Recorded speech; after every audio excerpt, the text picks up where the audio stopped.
Dear friends, It seems Adani isn't leaving East Africa anytime soon. In fact, his influence is growing, and today we'll explore the latest developments. Good day, I'm Jennifer Harrison, and welcome to LifeLens TV, where we bring you stories that matter.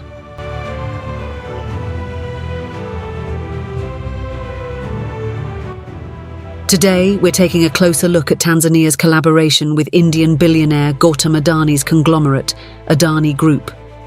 With an already significant presence in Kenya, Adani is now extending his reach across East Africa. But what does this mean for the region, and how does it impact the everyday lives of East Africans? Let's dive into this. Earlier this year, Tanzania entered into discussions with the Adani Group regarding a $900 million public-private collaboration. The aim? To build high-voltage electricity lines, a critical infrastructure project that will undoubtedly have a long-lasting impact on Tanzania's economy.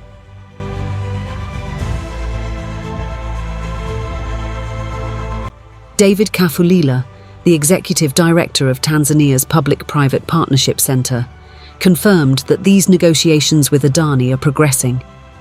This massive investment could significantly improve Tanzania's energy infrastructure, making it more reliable and efficient. But Adani isn't the only one with an eye on Tanzania's power sector. There's also a British firm, Gridworks Development Partners LLP, that's in the mix. They're involved in a separate $300 million power line project, once again through a public-private partnership. The question that arises is whether these investments are purely for economic benefit, or if there's something more strategic at play. Adani's involvement in Tanzania is part of a broader expansion plan across East Africa, and the next logical step for a man whose empire spans various industries worldwide. But to understand his growing influence, we must look beyond Tanzania. In May, the Tanzanian government awarded Adani Group a 30-year concession to manage the major container terminal at the Dar es Salaam port. This port is a critical entry point for goods flowing into East Africa, giving Adani a significant advantage in the region's logistics and trade infrastructure. What's clear is that Adani's interests are not confined to one sector. Whether it's energy or ports, his investments seem designed to control key infrastructure. But why is this important? Tanzania has become an emerging economic hub in East Africa, attracting international investors due to its strategic location and natural resources. Adani's involvement aligns with this trend, as foreign companies rush to tap into Tanzania's booming economy. Yet, we must ask, at what cost?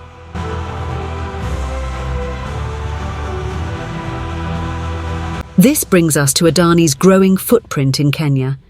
Here, things are not as smooth. While Adani has successfully entered Tanzania, his expansion into Kenya has been met with significant opposition. Adani is in negotiations with Kenya's electrical transmission utility regarding a $736 million concession to build high-voltage power lines. If this deal goes through, Adani would have a hand in shaping Kenya's future energy grid, much like in Tanzania. But it hasn't been easy. In Kenya, Adani's ambitions have sparked protests, Senate hearings, and even lawsuits. Why? The group's bid to run Jomo Kenyatta International Airport in Nairobi, one of East Africa's busiest airports, caused a major public outcry. Kenyans expressed concerns that handing over such a critical national asset to a foreign corporation could compromise the country's sovereignty. The stakes are high in both Kenya and Tanzania. These nations are the pillars of East African development, and the control of their infrastructure, whether ports, airports or power lines, determines the trajectory of their future. Now, I want us to take a step back and consider a broader question. Is Adani's growing presence in East Africa a form of modern-day corporate colonization? This term, often used to describe foreign companies wielding excessive power in developing nations, raises uncomfortable parallels. Gautam Adani is one of India's wealthiest businessmen, and his investments stretch across the globe. However, critics argue that when a single conglomerate controls key infrastructure like energy, ports and airports, the countries in question lose a degree of autonomy. It's no longer just about investment, but about influence and control. Tanzania, in particular, is becoming a focal point for international players, drawn by its rich resources and strategic location. Adani's ventures are seen as a test of how far foreign corporations can go in shaping East Africa's future. But what about the everyday citizens? What does this mean for the people of Kenya and Tanzania? Let's think about the practical implications. While these public-private partnerships promise better infrastructure and more efficient services, they also carry risks. We've already seen protests in Kenya against Adani's plans.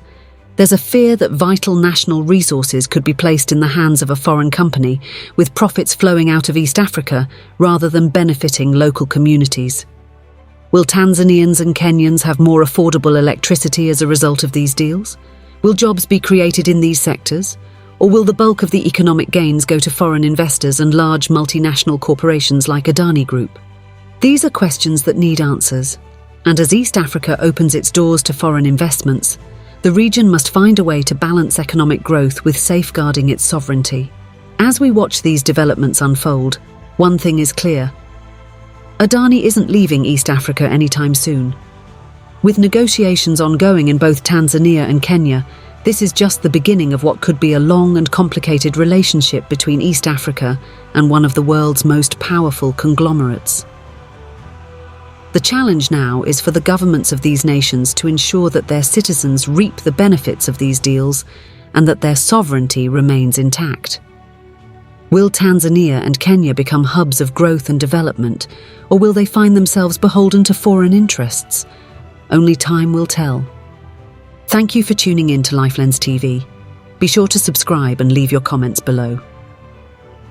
How do you feel about Adani's growing influence in East Africa?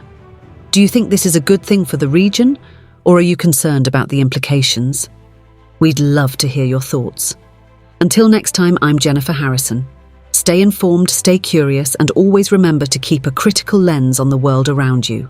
My brothers and sisters, creating content that informs, educates, and keeps you up to date with the latest happenings is something we are deeply passionate about. But it is not an easy task. Each video you see is a result of countless hours of research, filming, editing, and refining, all to ensure we deliver quality content that resonates with you. Supporting one another is crucial. Your subscription helps fuel this passion, enabling us to continue this journey of bringing you the insights and the stories that matter most. We can't do without your help. By subscribing, you are not just a viewer, you are part of our community, helping us grow and reach even more people. And to those of you who have been with us, watching and engaging with our content, thank you. Thank you very much, and God Almighty bless you. Your support is the driving force behind every video we create, inspiring us to keep pushing forward. If you haven't subscribed yet, we invite you to join us on this journey. Remember, together we can make a difference.